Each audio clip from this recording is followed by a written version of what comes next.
नमस्कार। आज तारीख है 22 सितंबर 2025। चलिए आज नजर डालते हैं उन स्रोतों पर जो हमारे सामने हैं और देखते हैं कि व्यापार और अर्थव्यवस्था में क्या कुछ खास चल रहा है। आज की चर्चा के मुख्य बिंदु रहेंगे आज से लागू हुआ नया जीएसटी 2.0 और उसका क्या असर हो रहा है, अमेरिकी H-1B वीजा शुल्क में भारी बढ़ोतरी की खबर, उस पर भारतीय आईटी की क्या प्रतिक्रिया है, और साथ ही रक्षा, ऊर्जा और कॉर्पोरेट जगत से जुड़ी कुछ बड़ी हलचलें। तो चलिए इस पर थोड़ी गहराई से बात करते हैं। तो सबसे पहले आज से देश में ये जीएसटी 2.0 लागू हो गया है। अब मुख्य रूप से दो दरें हैं, 5% और 18%, और एक तीसरी भी है लग्जरी सामानों के लिए 40% की। इसका असर बाजार में दिखना भी शुरू हो गया है ना? हाँ, बिल्कुल। असर तो मतलब तुरंत दिख रहा है। इसका उद्देश्य साफ है, एक तो टैक्स प्रणाली को सरल बनाना और साथ ही खपत को, कंजम्पशन को बढ़ावा देना। और देखिए ऑटोमोबाइल सेक्टर में कंपनियां कितनी तेजी से ग्राहकों को फायदा दे रही हैं। जैसे टाटा मोटर्स, बजाज ऑटो, इन्होंने कुछ मॉडलों की कीमतें घटाई हैं। अरे सुनने में तो ये भी आया है कि रेंज रोवर जैसी गाड़ियों पर तो 30 लाख रुपए तक की बचत हो सकती है। 30 लाख रुपए? अरे वाह, ये तो काफी बड़ी कटौती है। हाँ, बहुत बड़ी। और ये सिर्फ ऑटो सेक्टर में नहीं, ऐसा नहीं है। रोजमर्रा के इस्तेमाल का सामान बनाने वाली कंपनियां, मतलब एफएमसीजी जैसे नेस्ले, वो भी जीएसटी कटौती का लाभ ग्राहकों तक पहुंचा रही हैं। अच्छा। और डेयरी कंपनी मिल्की मिस्ट ने भी दाम घटाए हैं, बल्कि उन्होंने तो किसानों से दूध खरीदने का मूल्य भी बढ़ाया है। ये दिलचस्प है। हाँ, और त्योहारों का मौसम भी तो नजदीक है, तो उम्मीद यही है कि इससे बिक्री बढ़ेगी। कंपनियां कोशिश कर रही हैं कि तुरंत लाभ ग्राहकों तक पहुंचाकर अपनी मार्केट हिस्सेदारी बढ़ा लें। हाँ, ये देखना दिलचस्प होगा कि ये खपत में मतलब एक स्थायी वृद्धि लाता है या सिर्फ एक अस्थायी उछाल है, खासकर त्योहारी सीजन को देखते हुए।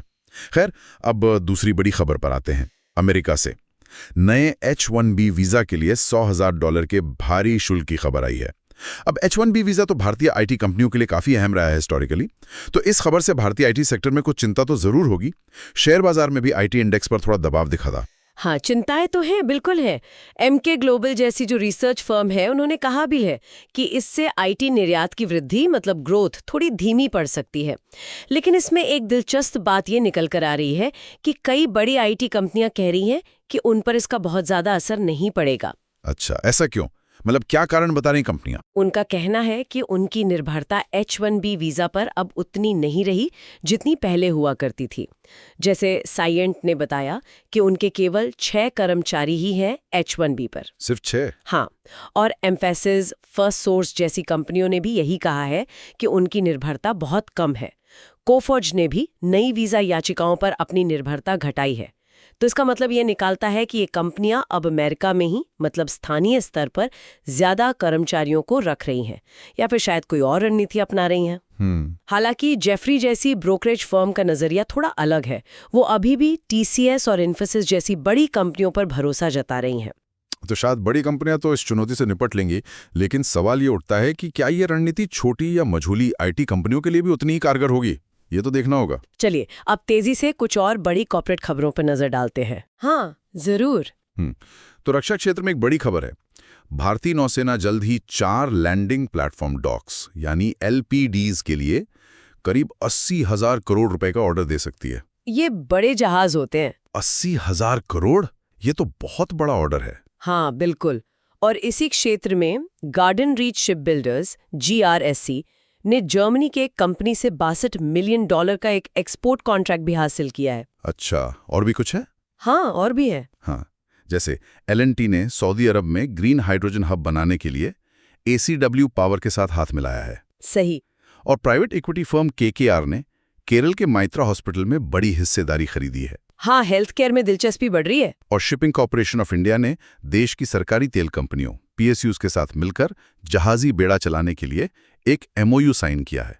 और अदानी समूह के शेयरों में भी तेजी आई जब उन्हें सेबी से कुछ मामलों में क्लीन चिट मिली। हाँ, तो ये सारी खबरें अगर हम जोड़कर देखें तो कुछ बड़े ट्रेंड्स दिखते हैं।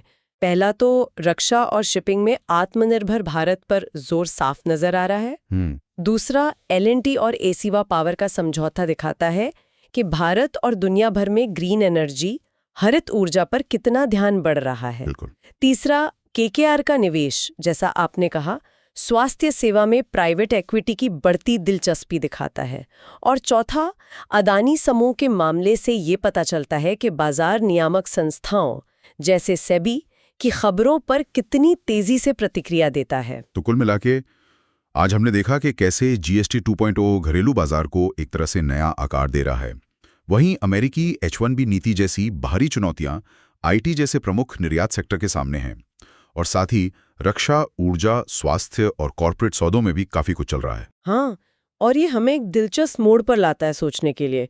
मतलब एक तरफ तो जीएसटी 2.0 जैसे घरेलू सुधार है जो खपत को बढ़ाने के लिए लाए गए हैं, और दूसरी तरफ H-1B शुल्क वृद्धि जैसे बाहरी दबाव हैं जो एक महत्वपूर्ण निर्यात उद्योग को प्रभावित कर सकते हैं। तो सोचने वाली बात यह है कि आने वाले समय में भारतीय व्यवसाय इन दो विपरीत दिशाओं में खींचने वाली ताकतों के बीच संतुलन कैसे साधेंगे।